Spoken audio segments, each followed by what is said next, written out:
Hi guys, and welcome to Rufus and Doofus. Chico and Rufus here today, and we just want to do a little question and answers video.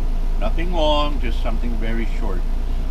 First question that I get asked a lot is what kind of camera do I use and what kind of editing software? Well, I use a GoPro mostly. It's a Hero 4 Silver. That's the one that has the screen on the back. The camera is okay. I like it, but it's not the best thing you can buy out there. Would I buy it again? I don't know. I gotta tell you, it's got some real shortcomings. One is that for whatever reason they did not incorporate an image stabilization feature into the camera, which I think is crazy, especially for a camera that gets jostled around like this one does in some of the action videos that people do. The other thing I don't like about it is that when it has the cover on it, the case that keeps it waterproof or even semi-waterproof, the audio is useless. It's really useless. Now remember, this camera is Bluetooth capable, but for whatever reason the designers did not allow a Bluetooth microphone to be compatible with the camera. Go figure. I don't get it.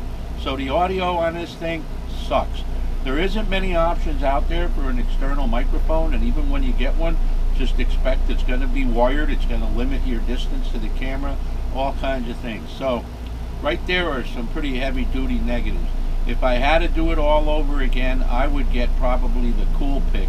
I believe it's made by Nikon, and it's waterproof down to 100 feet or 100 meters, but I think it's 100 feet. It's also shockproof and it's freeze-proof. It's a really nice camera, probably more suited to this type of video. I'm not going to be going skating boarding off the Empire State Building or anything like that. So, you know, maybe the GoPro was not the best choice for me. So that's that on the camera. I do use different types of holders for the camera. One of them is a clamp with a flexible attachment to it that allows me to clamp the GoPro to many surfaces and also swivel the camera and point it in the direction I want. I do have a very small tripod that I use once in a while. And sometimes people say, well, why don't you use a tripod, or you should use a tripod? Well, sometimes I'm in positions where a tripod isn't going to work, or the angle is wrong, or it's on an incline or something, or there's nothing to clip the camera onto. So that's probably why you'll see me holding it in some positions. Also, if I have to move the camera around a lot, then I'll be holding it. So that's it on the camera. The editing software, I have been using the GoPro editing software when it works properly. It's limited, it's not great, but it does a pretty good job for the type of videos I do. I'm not displeased with it. I really think it does a fairly good job. There's another one that I use, which right at the moment escapes my memory, but it's Power Director Pro, I believe is what it is, and it does a very good job. It's much more sophisticated. It does have a lot of power. Do I use it all? No, because I don't know how to use it all.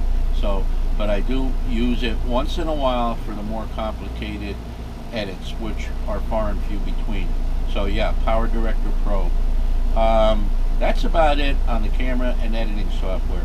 Another gentleman brought up a question as to my GPS.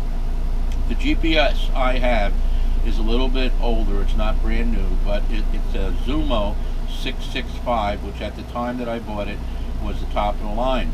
I used to use it exclusively for my motorcycle trips, and I was able to plot courses on the computer and download them to the GPS with tremendous accuracy as far as the navigation of certain roads and things like that. The other beautiful thing about it was that I could actually view the routes on Google Earth while I was creating them on the computer. So very nice feature. Gave me an idea of what the terrain was like, how populated the area was, what type of road it was. It was very, very good. And if you've ever used Google Earth, you know you can get right down to street view. So yeah, my GPS is a Garmin Zumo 665. There are GPSs out there that are dedicated to RVs, and what it does, it'll keep you off roads that are, have bridges on them that are very low, or where it's impossible to maneuver something as large as an RV. Now, I still use the computer to do my routes, and the program that I now use is called Basecamp, and it's free to Garmin users. So that's an awesome program. Again, you can plot all your stuff on the computer. You can put your waypoints in. You can actually create trips and logs and adventures with pictures, the whole 9 yards if you want to.